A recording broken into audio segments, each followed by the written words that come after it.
Thank you, Lord. Kaya po mga kapatid na ah, sa chapter 1 pa lang meron na tayong reason to share the gospel. Meron na pong reason. Hindi na po tayo dapat magtago kasi kawawa sila. Amen. Hallelujah. Praise God. Ah, yes po. Sino pa po?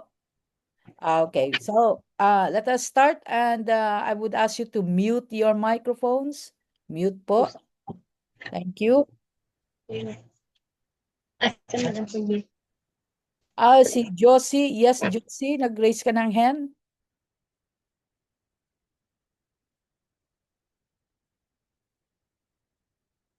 Josie from Chicago, Illinois. Naka-mute ka. Sana. Ang ganda po naman, naka-mute lang. Um, since the beginning po talagang pinakita ng Panginoon till now na yung disiplina niya talagang hindi siya nagsawa. Mm. Dahil alam nga po niyang ang ikapapahamak ng tao kapag hindi tayo nakinig. So, ang ano talaga po ay continue to obey God. At saka isa po ay nakita pa dito ay talagang um, kailangang mag-obey po sa Panginoon at saka ang takot po ang kailangan dito sa Panginoon, magkaroon po ang tao ng takot sa Diyos para sumunod. Kasi parang binabaliwala nila ang utos ng Diyos, eh. Kahit Mm. nakikita na nila yung judgment, yung nangyayari sa paligid, natatakot sila pero nandun pa rin, hindi wala pa rin pagsunod sa utos ng Diyos. So, kailangan talaga magkaroon po ng ang tao, ang takot sa Diyos. Yun po kailangan. Yung masyado pong kalos na ang tao kahit po yung mga patayan po sa paligid. Mm. Hindi po parang nakikita nila yung imposible po naman nila hindi nakikita, hindi nila alam na malapit na dumating ang Panginoon pero bakit gumagawa pa silang karumaldumal na Mm. krimen. Pero takot po ang kailangan, parang hindi sila natatakot kung anong mangyayari. Amen. Siguro po dahil sa kailangan din po pagdasal. Ako po, ayun po ang pinagdadasal ko lagi, na magkaroon po ng takot ang tao sa Diyos, pati sa family ko, sinasabi ko po talaga na bigyan niyo po kami ng takot, Panginoon. Maaring siguro dahil sa mga blessings, parang, oy, okay lang naman sa Panginoon kasi nababless ako, nadidinig ng panalangin ng Diyos ang aking, nadidinig ng Diyos ang panalangin ko dahil nababless. Hindi Mm. po ba? So, ano ko dito, talaga napakabuti po ng Panginoon, kagaya po sa family ko. Kaya lagi kong paulit-ulit po sinasabi sa mga anak ko na, "Anak, lapit na kayo sa Panginoon, malapit na dumating ang Panginoon." Para bang hindi ko po alam, 'di ba, deep inside po hindi ko nakikita sa puso nila meron bang pagbabago. Mm. Pero, physically po wala po akong masyadong nakikita. Although nakikinig po sila, pinapakinggan nila sinasabi ko. Kasi kung talagang hindi nila iniintindi sinasabi ko, mag-aano na agad sila, lalayo na agad. Mm. Pero hinihintay nilang matapos ang sinasabi ko. Mm. Alam kong nadidinig nila pero yung ano pa, wala pa. Mm. Oo, That's the continue lang Lord. po ang prayer ko. Tsaka Mm. gaya po ng sinabi niyo, nagkaroon po ako ng lakas ng loob na kung titigil hangga't mabubuhay, hangga't mayroong pag-asa, Mm. patuloy pong manalangin sa Panginoon dahil ang Diyos po ay nakikinig. Yun po. Amen. Tsaka ang pagmamahal po niya talagang nakita ko po na wala pong ubos. Dahil Amen. po sa protection, blessing, kahit po yung bang hindi niyo inaasahan, na Mm. hindi mo alam na kailangan mo pala, nandiyan po agad, eh. Ang blessing ng Panginoon andiya diyan agad, pinapakita talaga po niya. Mga Eh, hindi mga imposible, nagiging yung mga imposible nagiging posible. So sabi ko, Lord talaga ang pagmamahal mo talaga ang laki. Yun po lang pasalamat ko sa Panginoon po, yun po. Kaya patuloy lang pong Hallelujah. umasa. Amen. Maraming salamat, Josie. Maraming salamat. Thank you po. At sa pagbabahagi, totoo po yan, ano? Alam niyo, sasabihin ko po sa inyo na kapag binibless ka at patuloy kang binibless at kino-confess mo, binibless naman ako ni Lord, pero hindi ka pa rin nakikinig sa Kanya, delikado po yan. Kasi pinapabingo ka lang ng Lord. Pagdating ng panahon, sisingilin niya lahat. Wala po tayong masabi kung hindi hiya sa harap niya. Dahil natatamasa mo ang kaniyang mga pagsagot sa panalangin, pero kailanman hindi siya pinakikinggan. Yan po, nakakatakot po yan, 'no? Mabuti pa siguro kung hindi ka sinasagot. Pero kung sinasagot ka at kino-confess mo rin na bini ako ni Lord at hindi ka bumabalik, delikado. Yan ang sinasabi sa Hebrews 10, that the anger of the Lord, sabi niya, it's a dreadful thing to fall into the hands of an angry God. So, pwede pa rin, meron talagang anger si God in the end. Kahit mahal niya tayo, meron din. God is also angry at the end to those who do not obey. Amen. Glory to God. Sige po, tayo po ay mag-umpisa na. Maraming salamat sa mga comment. Maraming salamat sa pagsagot. Praise God. At manalangin po muna tayo. Hallelujah. Father in heaven, we worship you. We thank you, Lord God, for this wonderful meeting, O Lord God. Once again, we will go back to the book of Romans. Now we are going to talk about chapter 2. But we ask your Holy Spirit to teach us, open the eyes of our understanding. Lord God, let our ears hear the very words that you will say. Lord, we believe that you have something to say to us. Give us the permission to understand the book of Romans. Even Peter, the Apostle Peter, saying that the letters of Paul is highly misunderstood, even the times of the disciple. So Lord God, let the clarity of the revelation of your word be ringing in our ears, that our hearts may receive the revelation and opening the eyes of our understanding, that we may truly understand and follow what you are saying. Reveal to us, O Lord God, the difficult words of Apostle Paul. Holy Spirit, the revealer of truth, reveal to us. Even the things that are coming to us, reveal to us. For the Lord Jesus said that you will teach us, remind us of the things that Jesus have already told us. And so we are gathered here with the intention in our hearts to understand the book of Romans. Open our eyes, open our ears, remove our carnality and everything that blocks us from understanding. Cover us with the blood of Jesus. We have purpose, and we have come with a purpose in our hearts to hear what you say, to understand the revelation, we pray. In Jesus Christ's name, amen, amen, hallelujah. Praise God. Kailangan po nating sabihin iyon, sapagkat si Peter na po ang nagsabi na highly misunderstood ang letters ni Paul. So, we don't want to fall into that trap. Si Peter, sabi nga niya, the wisdom of Paul is something else. It's wonderful to reveal the mysteries of the kingdom of God. But some whose hearts are not right before God, they're twisting the words of Paul. And we know, alam po natin kung sino po ang gumagawa niyan, the darkness. Kasi nakatago po ang darkness sa mga tao. Kung nasundan niyo ang book of, ang mga teachings dito, because this is a series, from the beginning na nagtuturo ako, it's already a series, no? Ngayon po, nakabuo na po ako ng maraming libro. Hallelujah.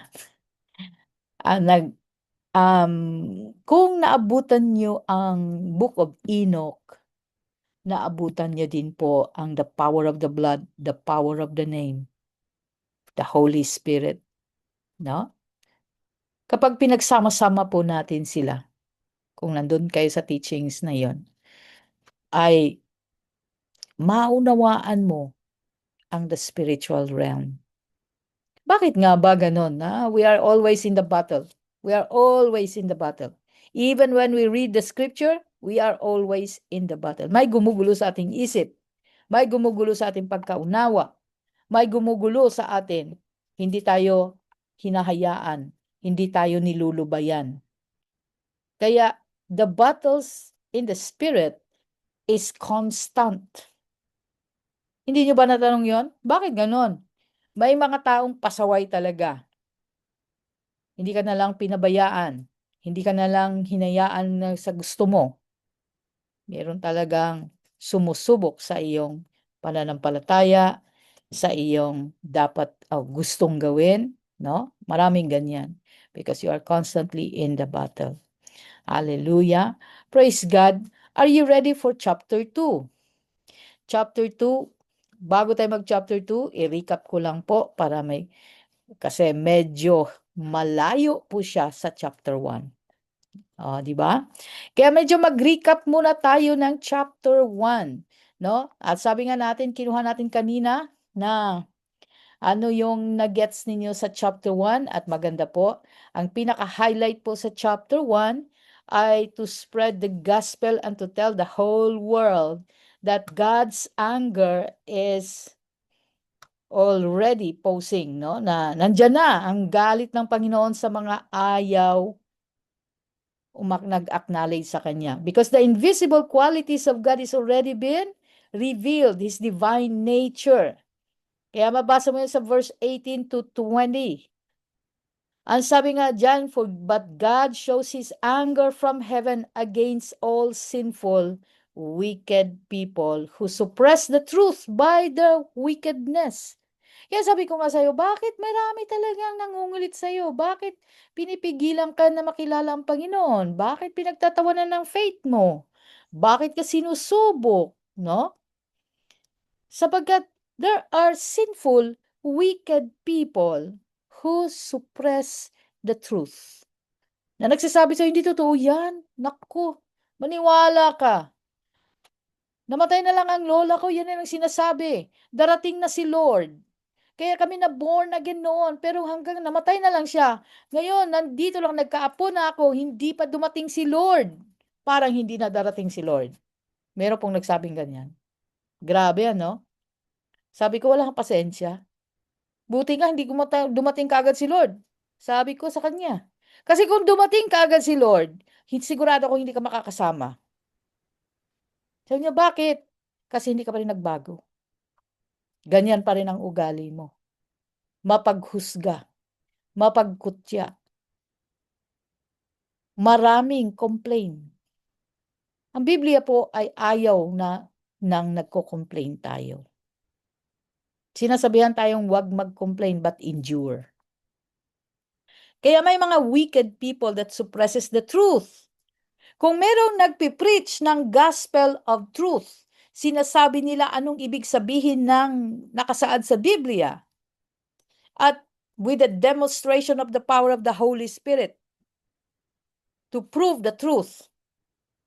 Meron ding mga taong nagsasabi opposite to what the truth is saying. Tinitwist ang truth. No? These are the wicked people. Kung hindi ka nagbabasa ng scripture, kung hindi ka nagdi-devotion, madali kang madala. Madali kang mabitag. Tulad na lang ng prosperity gospel. Tulad na lang ng once saved, always saved. Tulad na lang ng ano pa, yung kami lang ang masisave. Oh, at hindi kayo, ang aming church lang ang masisave. Tulad ng maraming nagsasabing mga born again sila pero hindi halata sa kanilang ginagawa. So these are the people that suppresses the truth. Liban pa sa mga taong nagsasabi directly sa iyo hindi totoo ang Biblia. Gawa-gawa lang ng tao. These are the people that suppresses the truth by their wickedness.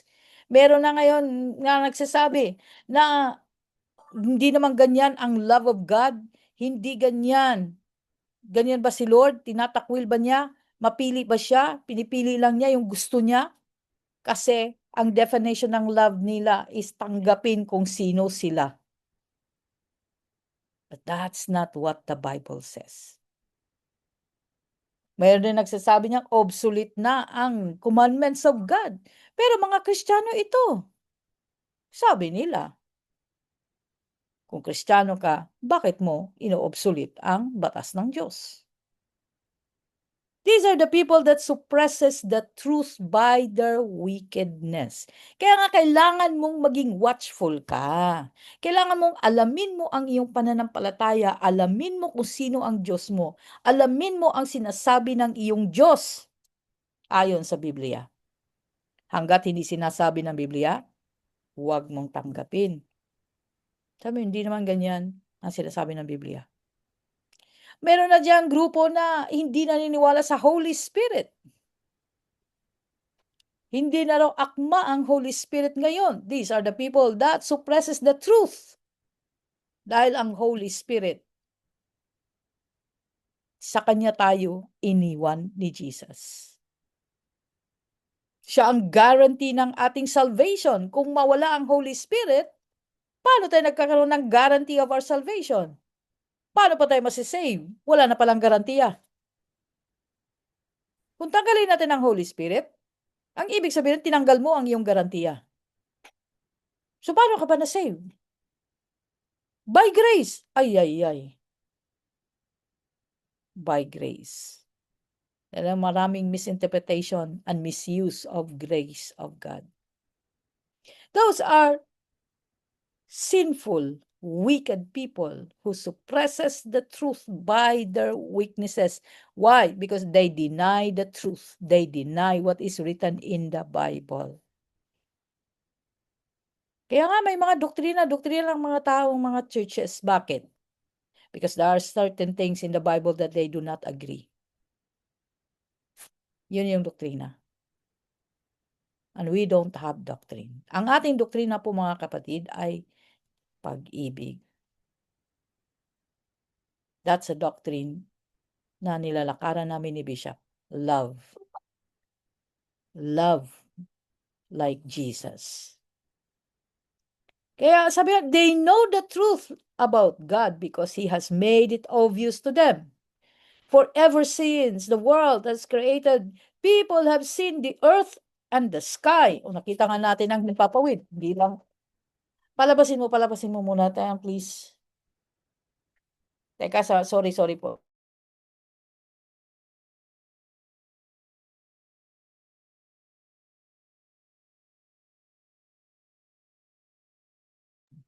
Naglalaro ang aking mga pusa. They love it when I'm here. So, they know. They have seen it. They have seen the sky, the skin. Sabi ko nga, marami nang nangyayari sa ating himpapawid. Marami nang nangyayari sa ating panahon, no? Nagbagsakan na ang mga glaciers. Nawawala na ang tubig sa dagat. Pero hindi para natin naunawaan that God's invisible qualities, His eternal power and divine nature, nakalagay dyan sa verse 20, is already been clearly seen by the things we see every day. No? Wala tayong excuse. But the moment we deny important words of our Lord Jesus Christ, o merong mga taong na hindi naniwala na God is three Godhead in one. Father, Son, and the Holy Spirit. In-explain natin yan sa book of, sa lesson natin sa School of the Holy Spirit. May nag-walk out sa atin sapagkat hindi daw ganun. It is 1 in 3. Mag 1 in 3, oneness po yun. Ang ibig sabihin, si Father, siya din si Jesus. Siya din si Son. Si Father, si Son. Ang hirap nun, ang salimuot nun, no? Ikaw na si Father, ikaw din si Son, ikaw din si Holy Spirit. Pag sinabi mong 1 in 3, oneness po iyon. And that's not what the Bible says. Okay? Kaya, all of these things na sinabi dito, sinabi na ng Panginoon, yung mga LGBTQ ngayon is the center of this chapter 1 ng Book of Romans. And God abandoned them and their reprobate mind. Sa kanilang katiwalian ng isip, hinayaan na sila sa gusto nilang gawin. But it doesn't mean na kapag may nag-intercede and truthfully interceding, ay hindi na pakikinggan ni Lord. The Lord will continually love them, and that for as long as somebody is praying, the Lord will listen and still talking to the person, change. But it is the decision of person to change. No? Decision pa rin ng tao yun to change. Kaya lahat po ay decision. It's your decision to follow Jesus, your decision to follow your own, it is a decision to stay in the faith in the Lord Jesus Christ. It is a decision to obey His commandments, and it is your decision to commit sin or not to commit sin. Huwag po nating sisihin si Lord kasi binigyan po tayo ng power to make a decision. Amen? So, yan na po ang kabuuan ng ating chapter 1. I'm sure you made the notes last time. So, we go to chapter 2. Praise the Lord. Okay. Chapter 2. Paul explained that our quick opinion towards this kind of people, sino ba yung this kind of people? We will read a few verses in the Bible. Okay. Lost in their self-delusion and wickedness of their choices. Also reveal to us of our own weaknesses that we have judged them. In verse 1, in their actions, yet ourselves also be guilty of our own disobedience to God's commandments and will not be exempted from His righteous anger unless we repent, for all fall short in the glory of God. Amen. Hallelujah. Thank you, Lord. Walang kasalanan sa atin. Kaya nga, it is a decision. Lahat po tayo may kasalanan sa Panginoon. Lahat po tayo hindi lagpas sa kanyang glory. Hindi nakapasa. Kaya lahat po tayo ay makasalanan. Pero, dahil makasalanan tayo, God has given us a choice to make a decision to follow Him or not. So, it is a choice. Let's read chapter 2 from verse 1. Let me read it from verse 1 to 4. You may think you can condemn such people. Who are these people? The ones that we read, the wicked people, those people who suppresses the truth by their wickedness, these kind of people. The people who have sold out themselves to wickedness and did not just sold out themselves to wickedness, but also nag-invite pa sila ng others, influencing others to do the same. No? Makikita natin ang kanilang gawain sa sa chapter 1 verse 29 hanggang 30, sabi nga 31, sabi nga dito, their lives became full of every kind of wickedness, sin, greed, hate, envy. Ito yung mga manifestation ng kanilang wickedness, no? Murder, quarreling, deception, malicious behavior, gossip, backstabbers, haters of God, insolent, proud, and boastful. Praise God. Hallelujah. Boastful, and they they invent new ways of sinning, and they disobey their parents.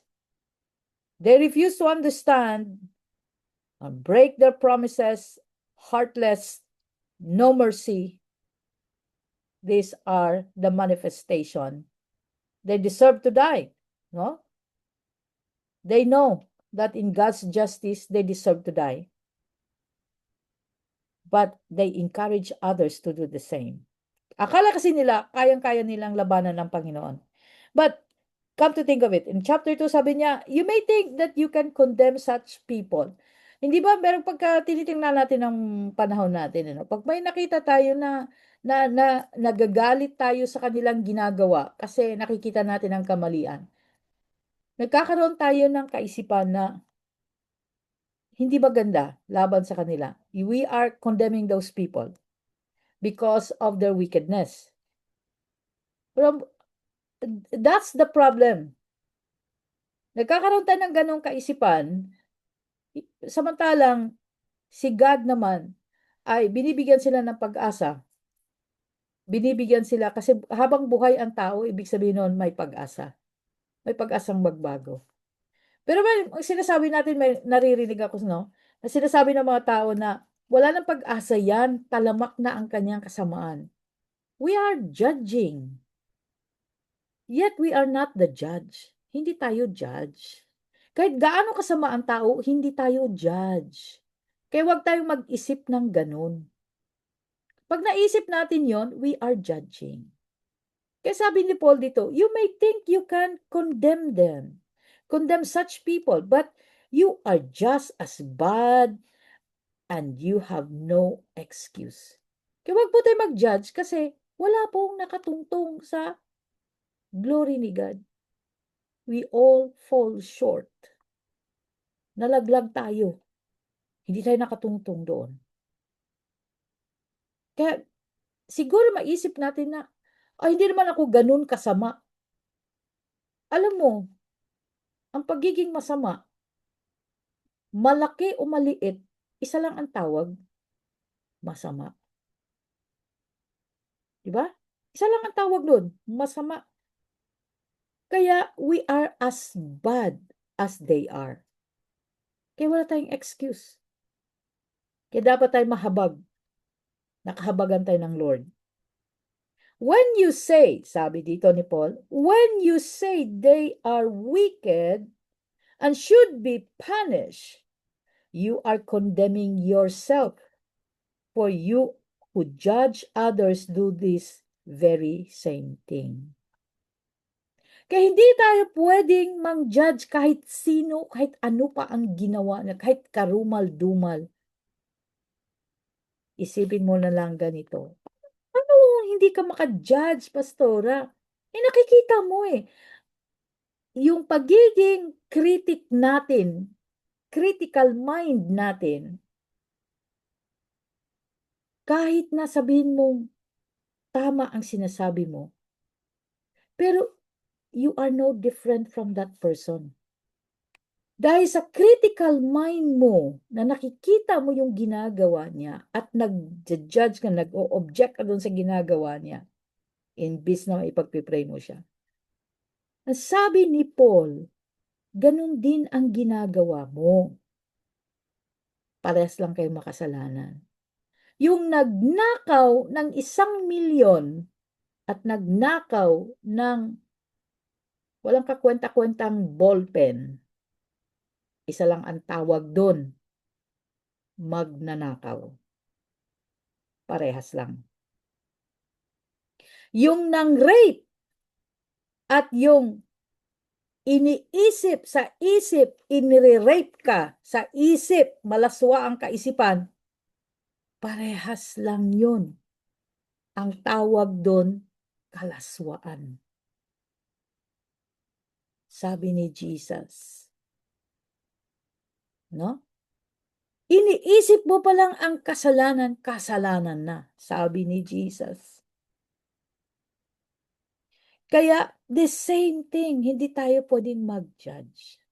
Yung nagsinungaling ng konti lang para, sabi nila, white lies naman yon para hindi siya protektahan yung kaibigan. White lies. May kulay pa yung mga lies natin. No? At yung nagsinungaling big time, isa lang ang tawag doon, sinungaling. So, ano pagkakaiba, mga kapatid? Wala, di ba? At least yung born again na nagsinungaling ay white lies yun kasi sinisave niya yung kanyang kapatiran. Hindi. The same thing, lies. Walang white lies, walang black lies. No? Liban na lang sa kuto. Black yun. Sa English, black lies. Yung kuto. Praise God. Hallelujah. So we're the same thing. Kaya nga, the more that you are seeing wickedness, the more that you pray for that person. Pray for that person. Kasi you are seeing the wickedness manifested in the life of that person. Kaya, the more nalalapit ka sa Panginoon at sabihin mo, Lord, palayain mo siya. palayain mo siya. Tulad ng pagpapalaya mo sa akin, palayain mo siya. Hallelujah. Hindi ka magre-react sa mga pagbatikos ng tao na yon, kung sino man yan, na naranasan mo at sabi mo nga, akala mo kung sino siya. Hindi ka man mag-comment ng ganon, but then, know what God is saying. Sabi ni Lord, no? Saan niya sinabi? Okay. Sabi ni Lord sa Matthew chapter 5 verse 11 hanggang verse 12. Dito, nakakalimutan natin to. Sabi ni Lord, God blesses you when people mock you and persecute you and lie about you and say all sort of evil things against you because you are my followers. Kapag binatikos tayo na walang namang katotohanan, pag pinersecute tayo, umiiyak tayo, pag sinasabihan tayo ng mga, name tag tayo ng mga evil words, na tinatawag tayo ng mga kulto, tinatawag tayo ng mga, anong tawag dito? Deceiver, nagre-react tayo. Sabi na, akala mo kung sino siya. Akala mo ganyan. Pakinggan na, magre-retaliate tayo sa word per word. Pero mali yun. Hindi mo nakita ang utos ng Panginoon. Matthew 5:11. God bless you when people mock you and persecute you and lie about you and say all sort of evil things against you because you are my follower. Sabi sa verse 12, be happy about it. Tingnan mo. Kapag kinukutya ka, dapat ka palang matuwa. Hindi ka pala dapat mag-retaliate. Hindi ka dapat gumante. Hindi ka dapat magbubunga nga. Ang utos sa'yo ng Lord sa verse 12, be happy about it. So pag sinasabihan ka, ano yan? Kulto. Maging masaya ka. Hallelujah. Thank you, thank you. Praise God. Hallelujah. Tinawag ka na ng kulto, masaya ka pa. Kaya nakikita mo si pastora, pag tinatawag ng kung ano-ano, tumatawa. Yun ang sabi ni Lord, be happy about it. Hindi lang happy. May nakasunod pa. Tingnan niyo yung Biblia. Be very glad. Magtatalon ka. Libre mo. Yung nagtawag sa halika, kumain tayo. Libre kita. Kasi yun sa pinaggagawa mo sa akin. Libre kita. Bakit? For a great reward awaits you in heaven. May hinihintay ikaw na great reward in heaven. And remember, the ancient prophets were persecuted in the same way. Kasi follower ka. Kasi disciple ka. So, next time na ikaw ay i-persecute, huwag kang marakulyo. Huwag kang mag-FB agad. Huwag kang mag-send ng retaliation message. Huwag. But rejoice. Be very glad. Sapagkat doon mo na-prove, napapatunayan na disciple ka pala ni Lord. Hallelujah. Pero kung ang mga sinasabi doon patungkol sa mga criticism sa iyo ay totoo, tanggapin mo. Totoo pala eh. Kasalanan mo yun. Diba? Hallelujah. Praise God. Since, sabi niya dito, sa verse 3, teka muna, di pala verse 3, verse 2, and we know that in His justice will punish anyone who does such things. O, di ba? Lahat ng mga nag-judge sa kanilang puso, lahat ng mga nag-criticize, lahat ng naggumawa ng evil things. Paano yung evil things? Paano mo malalaman ang ginagawa mo ay evil? Madali lang. If you are contradicting the commandments of God, that is evil. O, simple lang. Kapag nagkontra tayo, kung ang ginagawa natin ay kontra sa sinasabi sa batas ng Diyos, evil po yun. Ganun lang kadali to identify kung evil ba o hindi. At kapag kinokontra natin ang lahat ng sinasabi ng Panginoon, the Lord will punish us who does these things. Verse 3, since you judge others for doing these things, why don't you think you can avoid God's judgment when you do the same thing? Verse 4, don't you see how wonderfully kind, tolerant, and patient God is with you? Does this mean nothing to you? Can you see that His kindness is intended to turn you from your sin? Oh, yung ganda. No? Marami tayong nagtatanong tayo, bakit ang sinasabi ni Paul, yung mga masasamang tao, no? Nagpapakita na talaga, nagma-manifest talaga ang kasamaan nila. Bakit sila ang tagal nilang mamatay? Bakit nabubuhay pa rin sila ngayon? At kinukutya natin sila. Nabubuhay sila because God is giving them time to repent. Time to repent. Kaya nga ang comment ko diyan, ang sabi ko sa chapter 2, Paul explained that our quick opinion towards this kind of people, the wicked people, the people who suppresses the truth, no?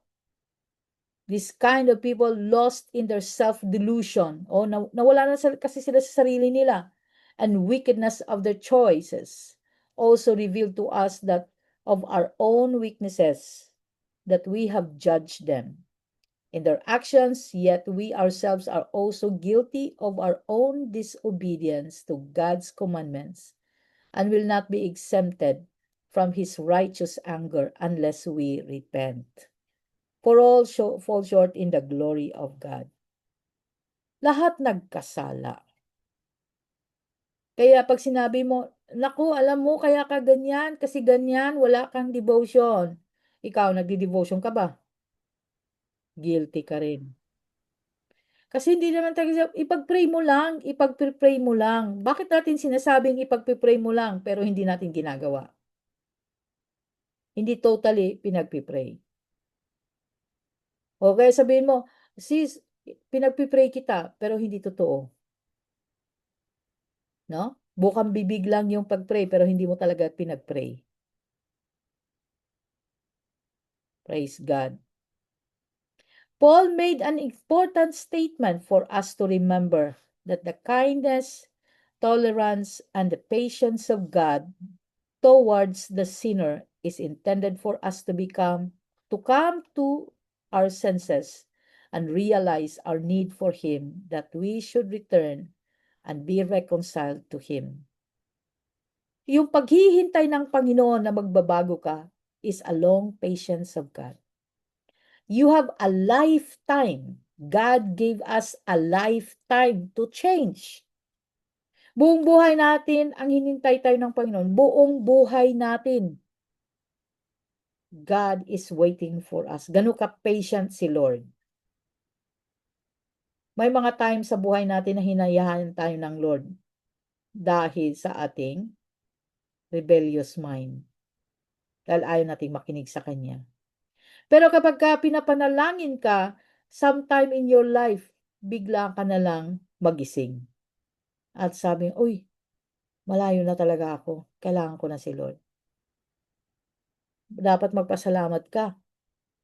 The moment you realize God, the need for God, someone was praying for you. Someone was really burning their knees in prayer, no? For you. Someone spent the night, sleepless nights, and crying out to God that you would change. Kaya nung na-born again ako, sabi ko, Lord, may nananalangin sa akin. Nung na-realize ko yun, I keep praying for people. Kasi may nananalangin sa akin, bakit ako nagising sa kamalian? At gano'n din kayo. Gano'n din kayong lahat. Kaya mo nakilala si Lord kasi may nananalangin sa iyo. Hindi ba't maganda yon? That's what this words is saying. Nasabi niya, basahin ko ulit sa inyo ha, from verse 3. Since you judge others for doing these things, why don't you think you can avoid God's judgment when you do the same thing? Yung mga critical mind, yung mga laging nagkikriticize, akala nila maka-avoid sila. Pero hindi, pare-parehas. Yung mga opinionated, no? Ang taas ng opinion nila sa kanilang sarili at lagi nang babagsak ng tao. Pero they're doing the same thing. Kaya ka nga nag-criticize eh, kasi you are seeing yourself to that person. You are doing the same thing. You are mirroring yourself. Don't you see how wonderfully kind, tolerant, and patient God is with you? Sa ating araw-araw na paggising sa umaga, na hindi pa tayo nagbabago, God is being patient with you, waiting for you to change, waiting for you to realize your need for Him. Kaya He's touching people, telling people to pray for you, to pray for you specifically. Does this mean nothing to you? Oh, yun ang tanong ni Paul. Wala bang kwenta sa iyo to? Kung pupwede nga lang, pwede naman kay Lord yon. Hindi ka na niya gigisingin. Sa pagtulog mo sa gabi, dire-diretso na yon. Pero ginising ka niya. At sabi niya sa Isaiah 43, ha? Isaiah 43, lagi kong binabanggit ito. Ay, ay, ay. Napakagandang pangako ng Diyos, no? In Isaiah 43 from verse 19. Hallelujah. Anong sabi diyan? Tingnan natin ang ating Bible. Praise God. From verse 18, mula sa 18. But forget all that. It is nothing compared to what I am going to do. Verse 19. For I am about to do something new. See, I have already begun. Do you not see it? I will make a path through the wilderness. I will create rivers in the dry wasteland. Hallelujah. Bawat gising mo, sinasabihan ka ng Lord. O, kalimutan mo na yung nakaraan. Kalimutan mo na yung wickedness mo. Magbago ka na kasi bibigyan ka ng bagong pagkakataon. Ang bawat gising, bagong pagkakataon. A new chance with the Lord. A new chance to change. Pero marami pa rin gumigising na hindi nila nare-realize yon. A new chance. Kaya nga, sabi ni Paul, does this not mean nothing to you? Does this mean nothing to you? Wala ba itong kabuluhan sa iyo? That God is waiting for you to change. Kaya hindi tayo dapat nagkukutya, nag-judge o nanghuhusga ng kapwa natin. Kasi ikaw naghuhusga, ganun din ang ginagawa mo. Hindi mo lang na-realize. Sabi niya, kailangan ang ginagawa, pag ginising ka ng Panginoon sa araw-araw, kailangan mong ma-realize mo, wala, ginising ako ng Lord. Anong ibig sabihin nito? Ang sama-sama kong tao, pero ginising niya ako. Ang ibig sabihin niyan, mahal ka ng Diyos. Tinatawag ka niyang magbago. Can you see that His kindness is intended to turn you from your sin? Ang kabutihan ng Diyos ay ginagawa niya yon. Bakit kanya binibigyan ng chance? Sabi ni Paul, Hindi mo ba nakikita ang kabutihan ng Diyos? Ginagawa niya yon. Hinihintay ka niya para sa kanyang kabutihan, magbabago ka. Ikaw ay maliligtas. Imbis malaglag ka sa kanyang galit, ikaw ay maliligtas. Bakit nasabi ni Paul ito? Bakit nasabi niya? Dahil alam ni Paul na may nakasulat sa Book of Isaiah 43 na pangako ng Diyos. Sabi niya dito sa verse 25. Hallelujah. Verse 25, 26, 27, 28. So verse 25, yes, I alone will blot out your sins for my sake, for my own sake, and I will never think of them again. Wow! Ito yung pagkakataon na sinasabi ni Paul. Nasabi niya, ako, na Diyos, buburahin ko lahat ng kasalanan mo for my own sake. Kaya nga, brand new. Pagising mo sa umaga, brand new. Kasi pinatawad ka ng Lord. Kaya kailangan mo mangumpisa, Lord, salamat sa pagpapatawad. Magbabago na ako. Hindi ko na gagawin iyon. Sabi niya, I will blot out your sin for my own sake and will never think of them again. Never. Kakalimutan na ng Lord. Pag sinabi ng Lord, kakalimutan niya, kakalimutan niya. Kaya sabi niya sa verse 26, yan ang promise ng Lord, ha? Yan ang promise ng Lord. Kaya sabi niya sa 26, come, let us review the situation together. You can present your case to prove your innocence. Sabi ng Lord, kaya nga lumapit ka sa akin. Let's talk about it. Ano ba talagang pinag-iinit ang ulo mo? Ano ba talaga ang dahilan bakit ka rebellious? Let's talk about it. Reveal it to me. Let's resolve this issue. Binibigyan tayo ng pagkakataong mangumpisal. Binibigyan tayo ng pagkakataon na mag-reason kay Lord sa mga bagay na ating ginagawa. Pero wala tayong reason. Pero kahit wala tayong reason at alam ng Diyos na wala tayong reason, He's saying, let us review. Ang ibig niyang sabihin, halika mag-usap tayo. Kasi bibigyan kita ng pagkakataon. Sabi niya sa verse 27 ng Isaiah 43, from the very beginning, your ancestors have sinned against me. All your leaders broke my laws. Verse 28, that is why I have disgraced your priest. I have decreed complete destruction for Jacob and shame for Israel. Pinrove ng Panginoon, you have no reason to rebel. Kasi ang mga ancestor mo, they broke my law. At ikaw din?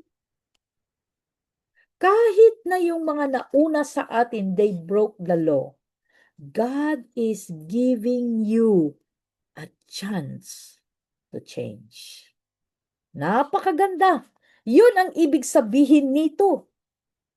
God is giving us a chance to repent. A chance to change. A chance to ask for forgiveness. At kapag bumalik tayo sa Kanya, yan ang sinasabi ni Paul, na ang kabutihan ng Panginoon ay yan intended or yan, ginawa niya yan para tayo ay maliligtas sa ating kasalanan at manumbalik sa Kanya. In other words, naghihintay lamang ang Panginoon sa iyo, sa akin, kung kailan ka babalik sa Kanya ng totoo. Ito yung sinasabi ni Paul. Hallelujah. Verse 5. But because you are stubborn. Sabi niya sa mga Gentiles at Jew sa Roma. Because you are stubborn. Matigas ang ulo nyo. And refuse to turn from your sin. You are storing up terrible punishment for yourself Hindi niya kinokondena ito. Sinabi niya dahil sa tigas ng ulo niyo, ayaw niyong maniniwala, ayaw niyong manumbalik sa Panginoon, ay nagpupundo ka, nagpupundo ka ng, ano bang terrible sa Tagalog? Ng katakot-takot na punishment sa iyong sarili. Habang pinapatagal natin ang ating pagbabalik sa Panginoon, yung totoong pagbabalik, habang pinapatagal natin ang ating dinidelay natin, ang ating tunay na panunumbalik sa ating puso at kaisipan sa Panginoon, pagsuko sa Kanya, we are storing up terrible punishment. Dumadami yung ating punishment. Bakit?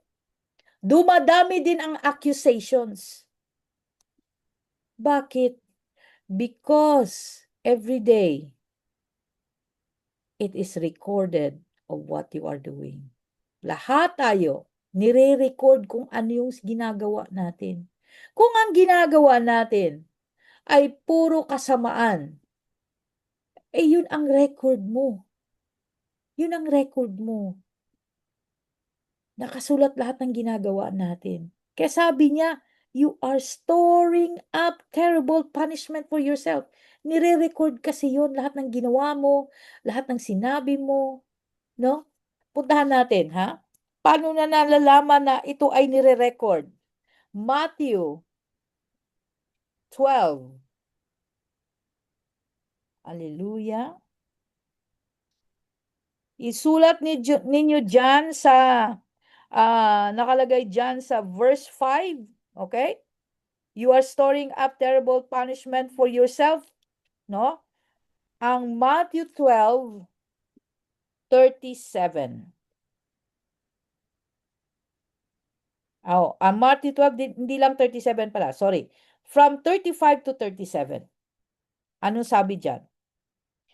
A good person produces good things from the treasuries of a good heart. And an evil person produces evil things from the treasury of an evil heart. And I tell you this, you must give an account on the judgment day for every idle word you speak. On the judgment day. Verse 37. The words you say will either acquit you or condemn you. Hallelujah. Lahat ng iyong sinasabi, kung walang kabuluhan, at ano man ang sinabi mo, pwedeng ikaw ay mapalaya o ikaw ay makulong. O, di ba? Nakalagay dyan. Nakita niyo ba, mga kapatid? Hallelujah. Hanapin ko lang sa Tagalog. Tagalog. Okay. 37, 36. Sabi niya, tandaan ninyo sa araw ng paghuhukom, pananagutan ng tao ang bawat walang kabuluhang salitang sinasabi niya.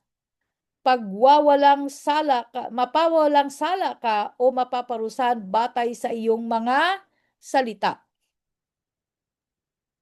Importante kung ano yung mga sinasabi mo. Kung naging kritiko ka lang sa iyong kapwa, nako, maging kritiko din si Lord sa iyo. Kung paano mo sinukat ang iyong kapatid, isusukat din yan pabalik sa iyo. Mayroon yung golden rule ni Lord. Golden rule.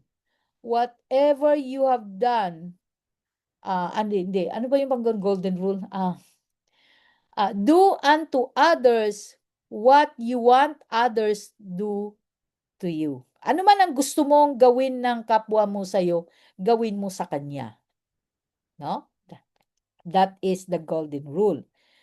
Kung ang ginawa mo ay puro kutya, puro criticism ang ginawa mo, then, ang susukatin ka rin sa criticism mo. Ay, delikado. Lahat nakasulat.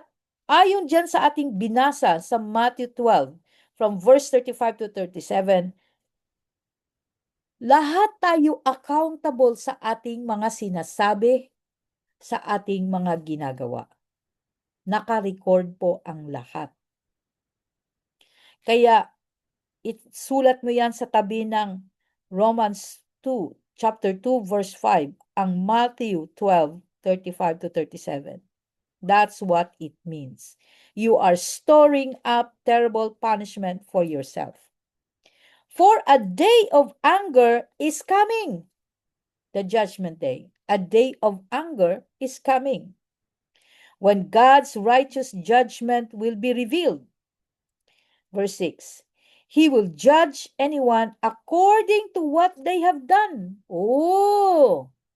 Hindi ba't kasasabi nun?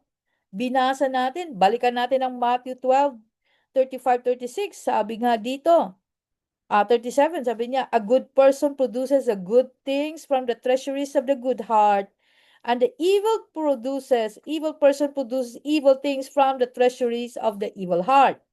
Verse 36, I tell you this, you must give an account on judgment day. Hindi ba judgment day ang sinabi din dito? Verse 6 ng chapter 2 ng Book of Romans, He will judge everyone according to what they have done. And this is on the judgment day. Balikan na natin ng konti ang verse 5. For the day of anger is coming when God's righteous judgment will be revealed. That's the judgment day na sinasabi sa Matthew 12. No? Verse 36, that judgment day. At sabi niya, He will judge everyone according to what they have done. Yun ang sinabi sa Book of Romans, chapter 2, verse 6, at dito rin sa Matthew 12, 36, I tell you the truth, this month you must give an account on judgment day for every idle word you speak. Verse 37, the words you say will either acquit you or condemn you. Yung pala yon ang sinasabi ni Paul. Hallelujah! Did you get it? Mga kapatid? Amen po. Amen po. Amen. Hallelujah. Praise God. Praise God. Maganda po yun na nakikita natin na ito pala ay in correlation to what Jesus said. Hallelujah. Praise God. So, ano daw yung, sabi niya sa verse 7 ng chapter 2, He will give eternal life to those who keep on doing good.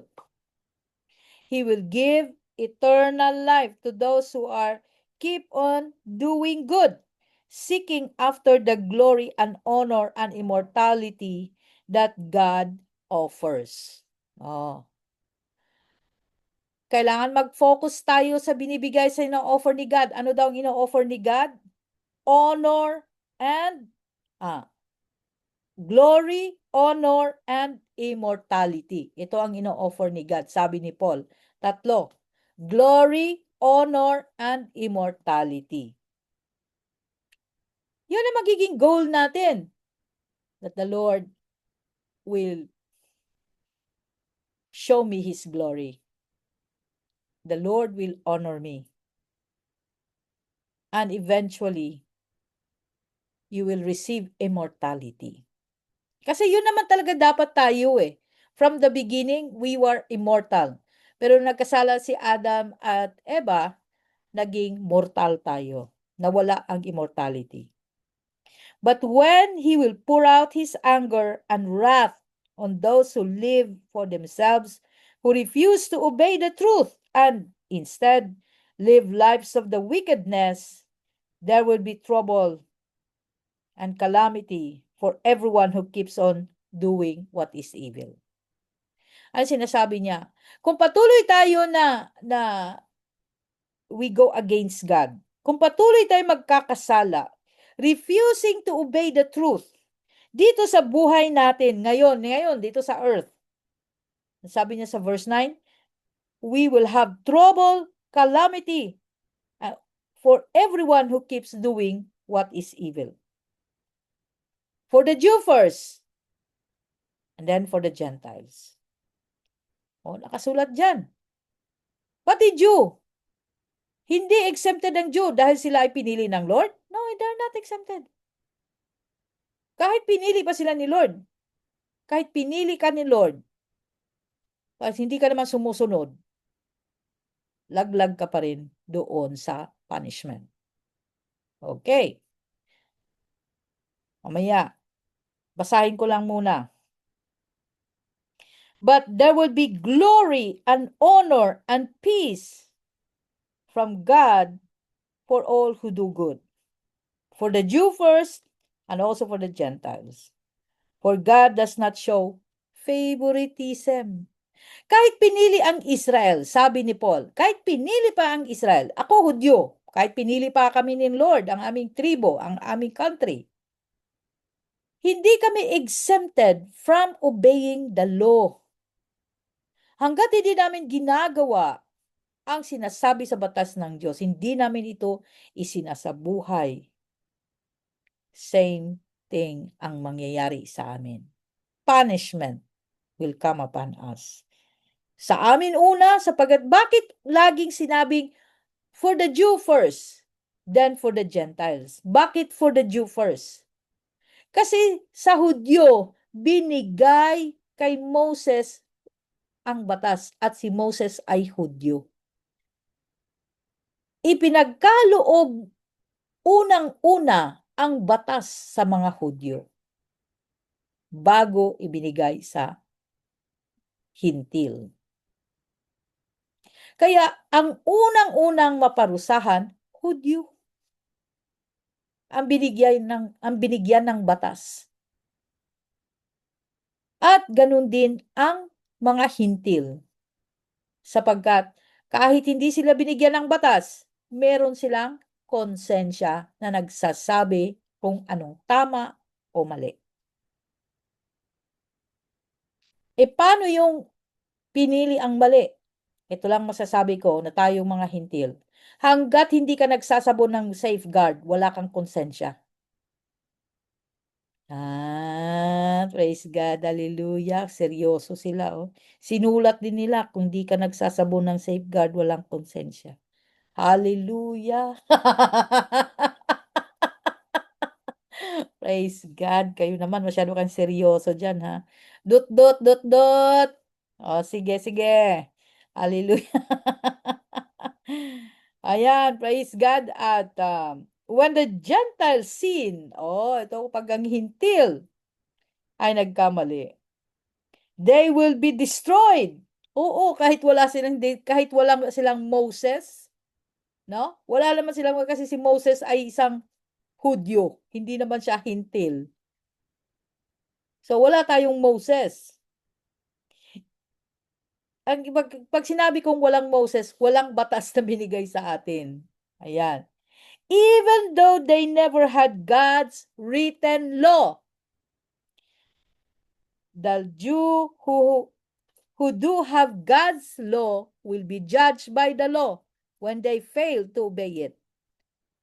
Verse 13. For merely listening to the law does not make us right with God. It is obeying the law that makes us right in His sight. Parang masasabi mo, parang nagkumukontra na si Paul sa mga sinasabi niya. Hindi! Sabi niya, hindi yung pakikinig sa batas na magiging right ka sa harap ng Diyos. Maging tama. Kung hindi sa pagsunod sa batas, doon ka magiging tama. Even the Gentiles who do not have written God's law show that they know His law when they instinctively obey with it, even without having heard of it. Kahit hindi pa narinig ng Hintil, dahil meron silang conscience. Alam nila ang tama at mali. They demonstrate God's law is written in their hearts for their own conscience, and thoughts either accuse them or tell them they are doing right. Ayan. Verse 16, and this is the message I proclaim, that the day is coming when God, through Jesus Christ, will judge everyone's secrets life. Ayan, hallelujah. Ang hintil, wala silang written law. Wala naman silang Moses. Pero ang Hudyo, meron silang written law through Moses. Kaya, yung unang binigyan ng batas, yun ang unang-unang mapaparusahan kung hindi nila sinunod yon. Pero yung mga hintil na walang binigay na sulat ng batas o written law, alam pa rin nila. Kaya pag hindi nila sinunod yung tama, sila ay mapaparusahan. Paano nila nalaman? Sapagkat isinulat ng Diyos ang batas niya sa kanilang puso. Verse 15. Highlight diyan, ikaw hintil. Verse 15, isinulat ng Diyos sa ating puso ang batas niya.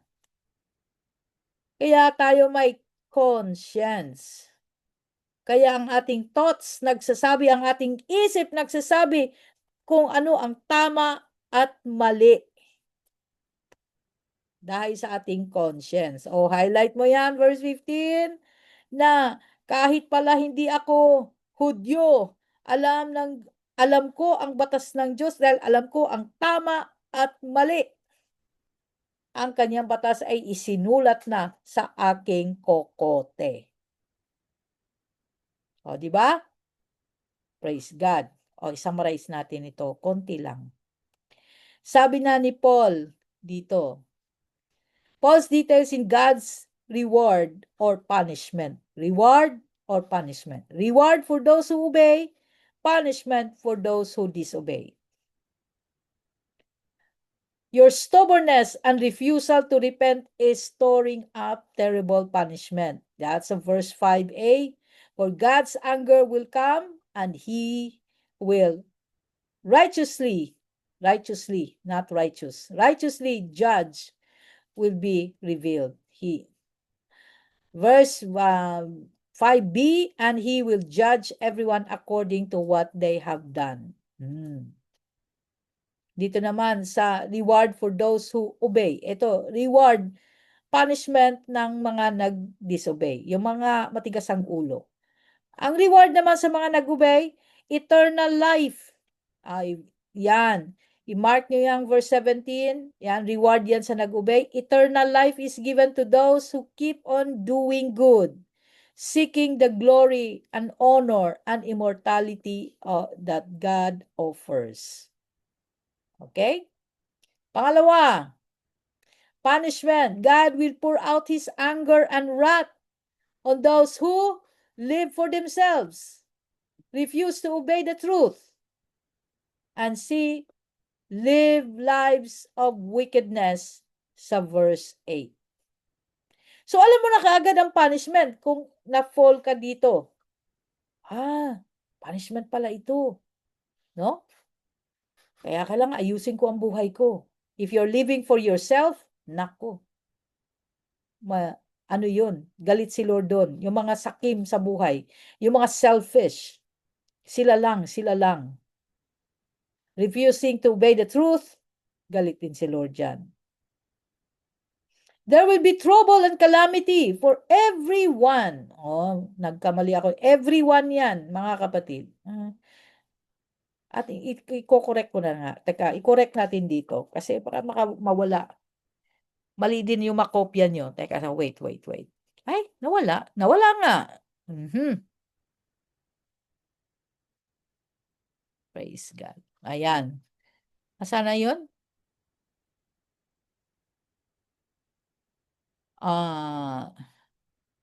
Righteously. Kasi baka mali din yung mga sulat nyo. Mali din. Mamamali na lahat. No? Then, everyone. Ayan. So, let's do this. Nawala ulit. Bakit pag kinindot ko mawawala? Ayan. Okay.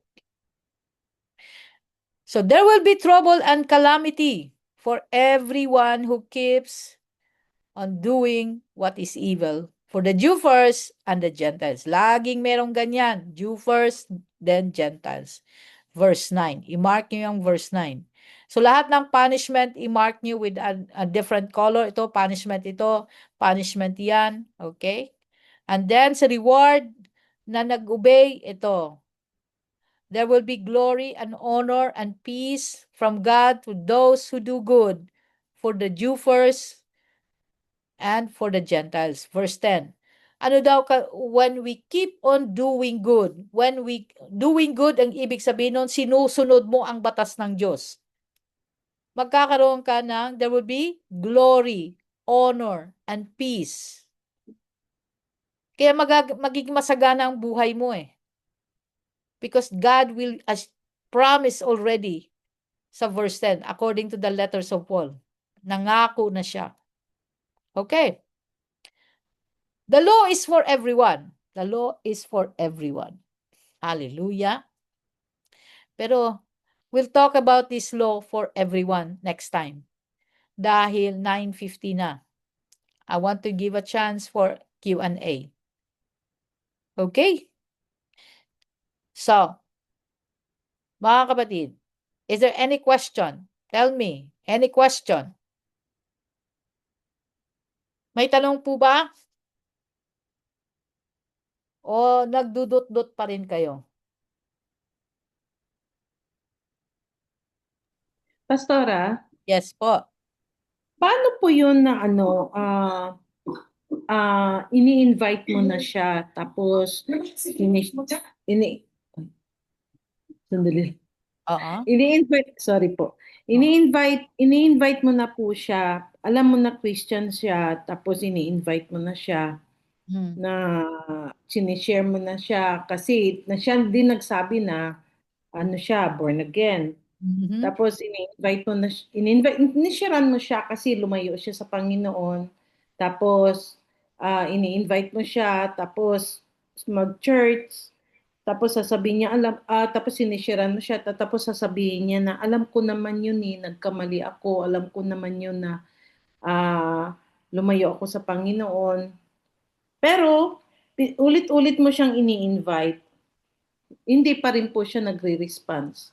Ang ibig sabihin nun, hindi siya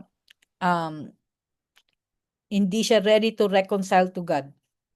She's still choosing to live an evil life. Ganon ang ibig sabihin nun. Nakakalungkot man, pero yun. Kasi kung nag-choose na siya na magbago, ready to reconcile to Jesus, sumunod siya doon sa invitation. Kasi chance na niya yun eh. Pero kung hindi kanya dininig, ang ibig sabihin niyan, ayaw niya. Still choosing the evil. Kasi colleague siya namin ni Candy. Tapos sabi na pinag-pray siya ni Candy noon eh. Tapos sinabihan ko siya, sabi ko God telling you, God uses us, me and sabi ko, tsaka si Candy, na manumbalik ka na sa Panginoon kasi sa habang mga 3 months na siya na hindi nag-church apostle. Tapos sabi ko sa kanya, God is calling you. Sabi kong ganun, God is talking to you. Sabi ko, nakikipag-usap sa iyo ang Panginoon. Sabi ko, niyuyus lang kami ni Candy, tsaka ako, na manumbalik ka sa Panginoon. Yun ang sabi ko sa kanya nung late namin ng pag-uusap. Okay. So, sabi ko, sisimba ka na ba? Tapos sabi niya, ate, titingnan ko. Yun ang sabi niya sa akin. So, hindi pa rin siya ready. No? Titingnan ko, hindi siya sure. That person is not decided to return to Jesus. Nag-i-enjoy pa rin siya doon sa kanyang ginagawa. Anong gagawin dyan? Yun dapat ang question. Anong gagawin sa mga ganito? Okay. Now, it is your chance to pray. Pray to the Lord to convict her of sin, of judgment, and of righteousness. I-convict siya ng Holy Spirit. Kasi we can only share the gospel pero ang convictor is the Holy Spirit. This is the time na i-involve mo ang Holy Spirit, no? For that conviction. Ang Holy Spirit ngayon ang mag-convict sa kanya. How to pray for that? You begin to cry out to the Lord for this person. Sasabihin mo sa kanya, kay Lord, itong pangalan ng taong ito. Importante kasi yung babanggitin mo yung pangalan. At sasabihin mo na nabuburden ka and this burden in your heart na manumbalik kasi ganito ang ginagawa niya. At sabi niya, Lord, Kristiyano siya. So, and you are commanding us to share the gospel. And she's not responding. So, sabihin mo na, I ask that the Holy Spirit convicts her, no? So that she would return. I agree with the plans of God. I agree with you, Lord, with your plans for her, to save her. Eh, yun ang sasabihin mo sa Panginoon. Sabihin mong, Okay. you are burdened. Kasi God is looking for someone who will stand in the gap between man and God. Yan ang standing in the gap. Okay po. Thank you, Apostle. You're welcome. Praise God. Meron pa po ba? Ay, nasaan na? Ayun. Ano ba yun? Kinlik ko, nawala yung... Ayun, ito na. Hallelujah. Habang nag-screenshot si Tons, please do not off cam. Praise God. Sino ito si Android? At kanina pa ito off cam. Saan sa'yo?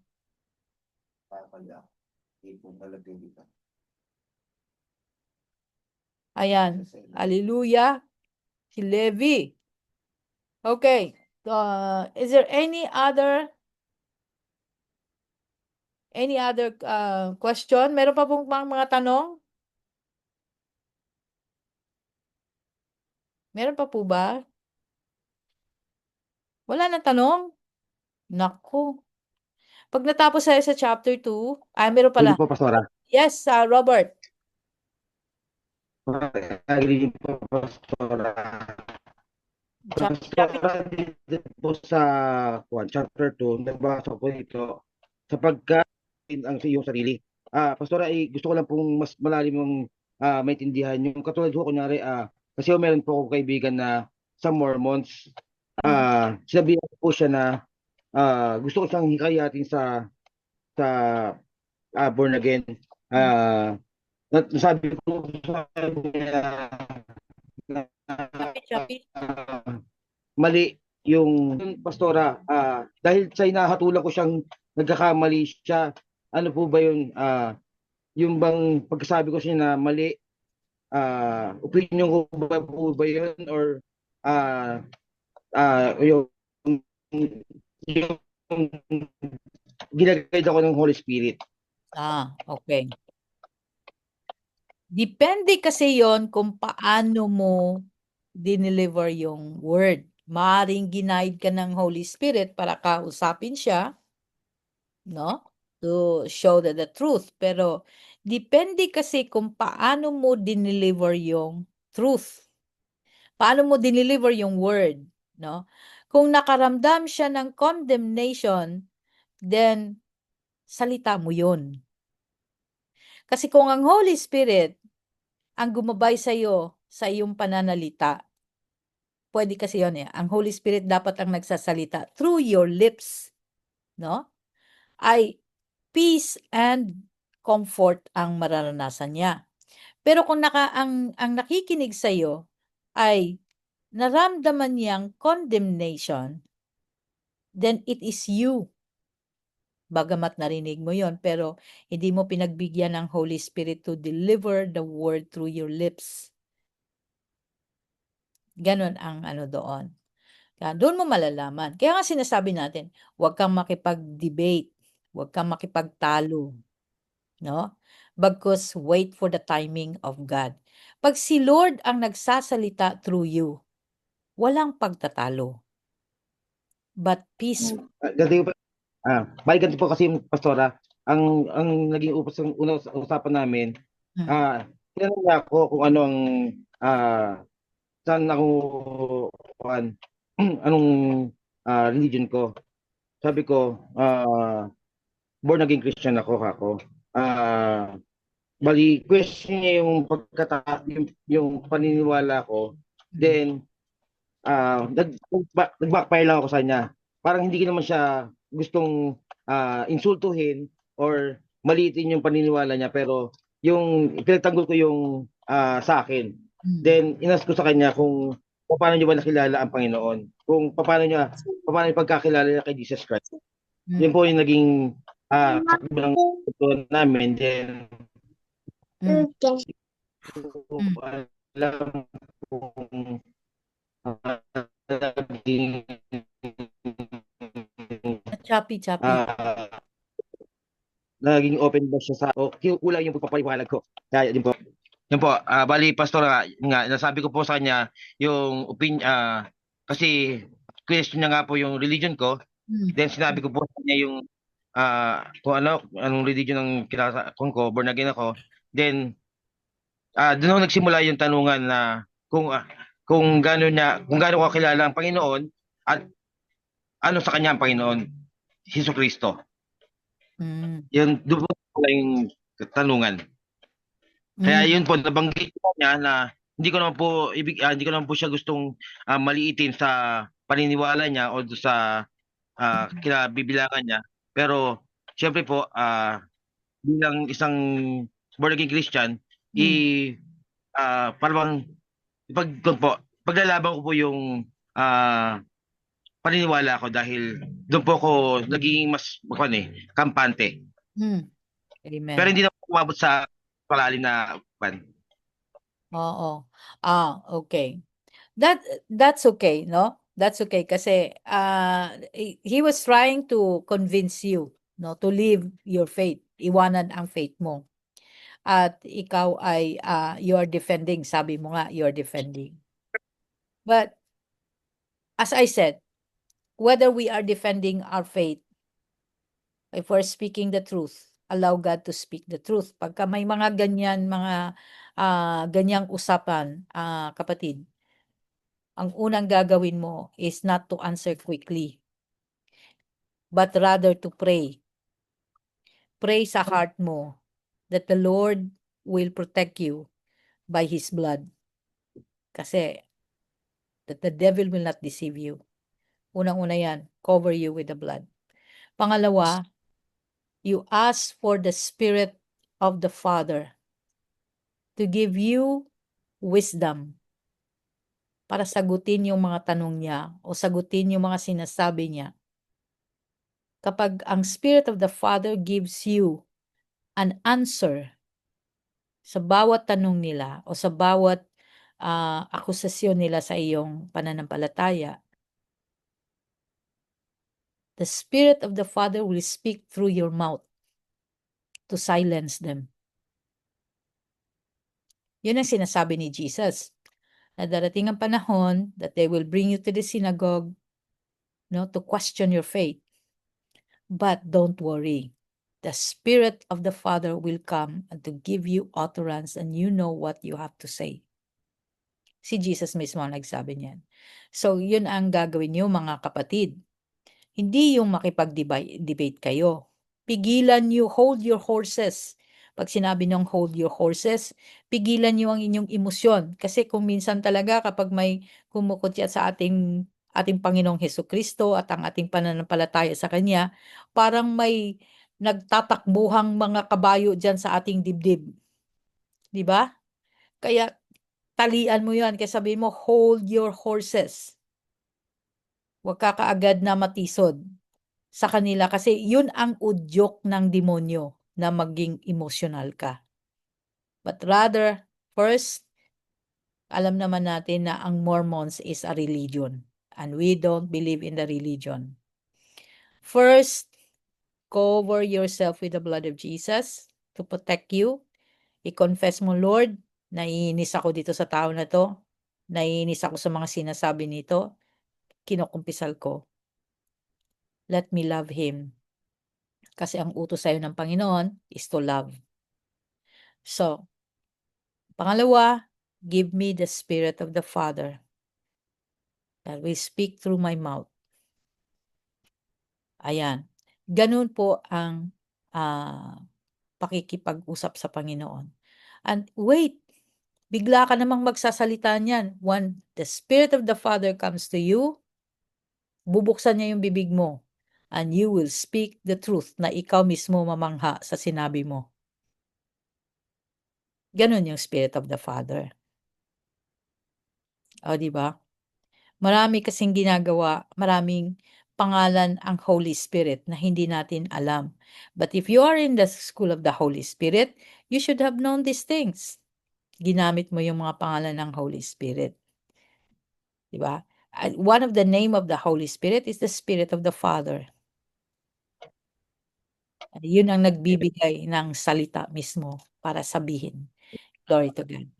Hallelujah. Praise God. At saka hindi tayo makaramdam ng condemnation. Hindi tayo makaramdam ng condemnation kapag ganyan. Praise God. Anyone else? Sabi dito ni Jean, sinong Jean ito? Pastora, pwedeng ma-expand ang verse 7. Verse 7. Keep on doing good. Bakit hindi keep on doing right? That is a translation. Verse 7. Verse 7. Hallelujah. Keep on doing good, seeking after the glory of God sa NLT, sa New King James. Keep on eternal, those who are patient continuance in doing good, seeking glory, honor, and immortality. That's the New King James. Tingnan natin sa ibang translation pa, no? Para maunawaan natin, bakit nga ba? Ganito po magbasa ha. Halimbawa, may napansin ka. Bakit hindi doing right? Bakit good? Tingnan mo sa translation. Go to the translation. Buti na lang, marami akong translation dito.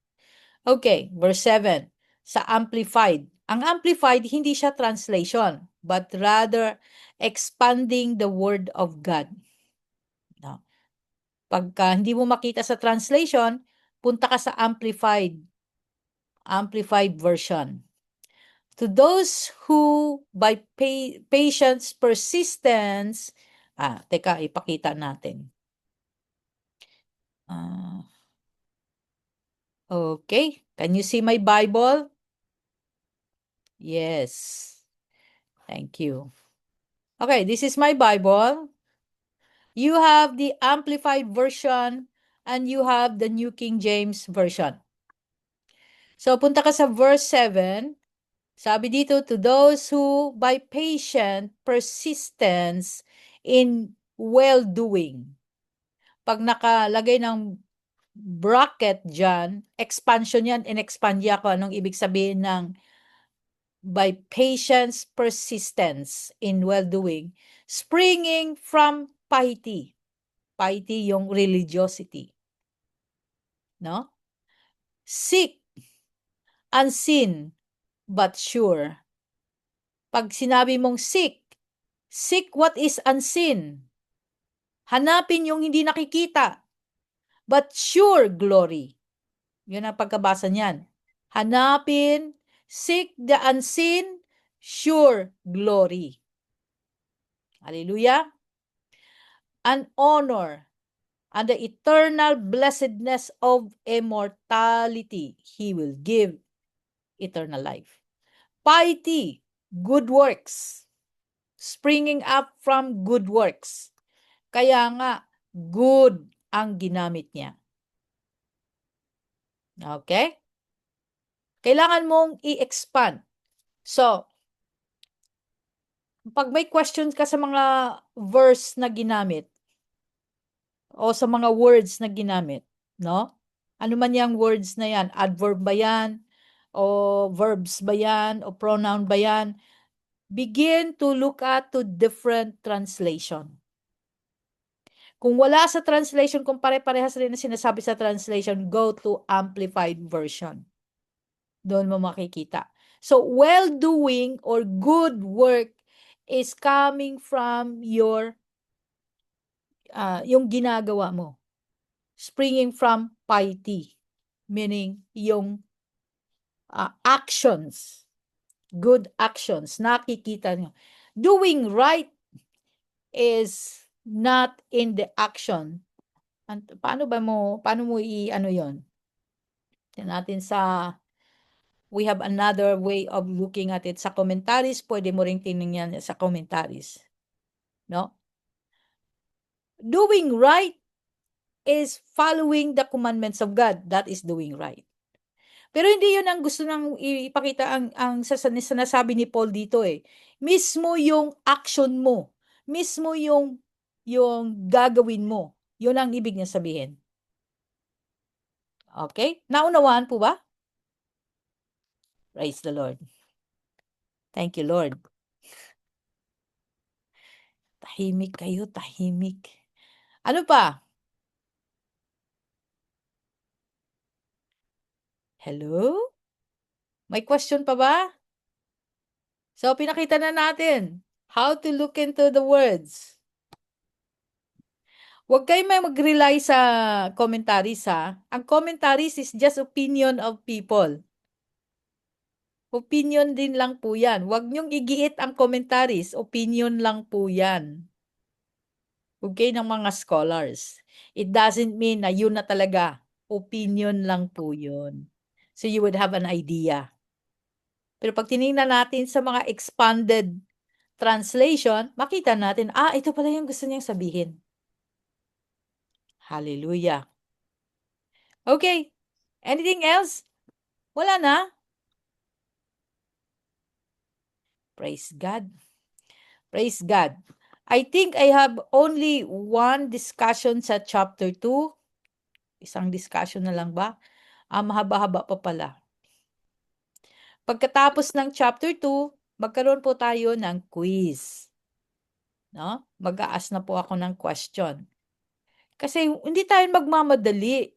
We have to take it slowly. Kaya next meeting again, I will ask you kung ano yung impact sa inyo, alin ang nagrema sa inyo sa chapter 2, ano yung naunawaan ninyo sa chapter 2.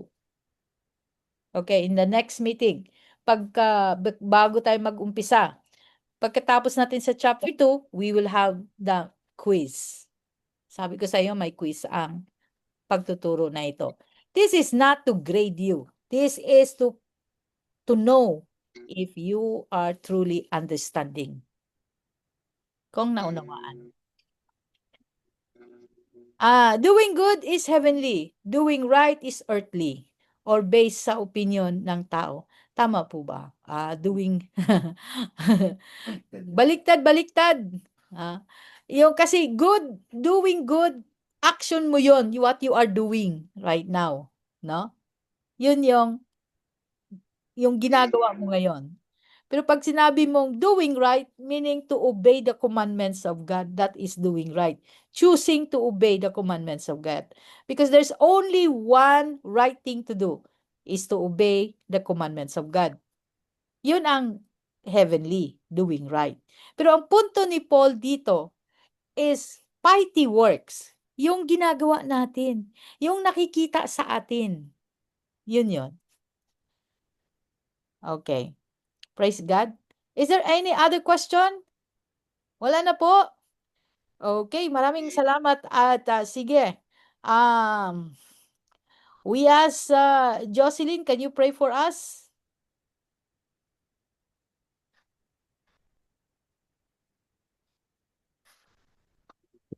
Let's pray. Hallelujah, hallelujah, Lord. Thank you so much, O God, sa gabi pong ito, Panginoon. Salamat, Lord, sa pagtuturo po, Panginoon, ngayong gabi. Salamat, O Diyos, sa mga revelation, Lord, from Romans chapter 2, Panginoon.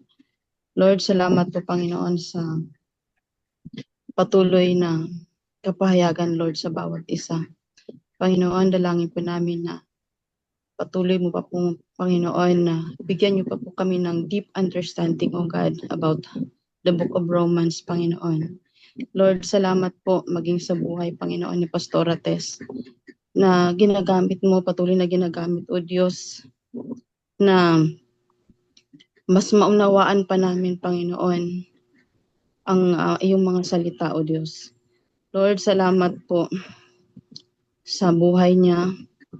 Dalangin ko po, O Diyos, na patuloy niyo pa po siyang pagpalain at patuloy na gamitin, Lord, mightily and effectively, Panginoon, na mas marami pa pong maturuan, Lord, na katulad po namin, Panginoon, na ma-expand pa, Panginoon, ang kaunawaan pagdating po sa iyong mga salita, Panginoon.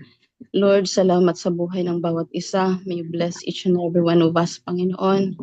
Patuloy na buksan niyo pa po ang aming mga pangunawa, O Diyos, sa pagtuturo pong ito.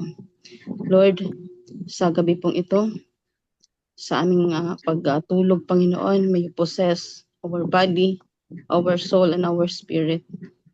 And Lord God, matutulog po ang bawat isa ng mapayapa. In Amen. the name of Jesus Christ of Nazareth. Amen. Amen. Hallelujah. Maraming salamat, Jo. At maraming salamat sa bawat isa sa inyong pagpapagal. See you on Monday. Amen. Thank you God po. bless. Salamat po. Thanks po, Pastor Ted. Thank you God po. bless everyone. Bye-bye. Good God bless night. everyone. Bye-bye.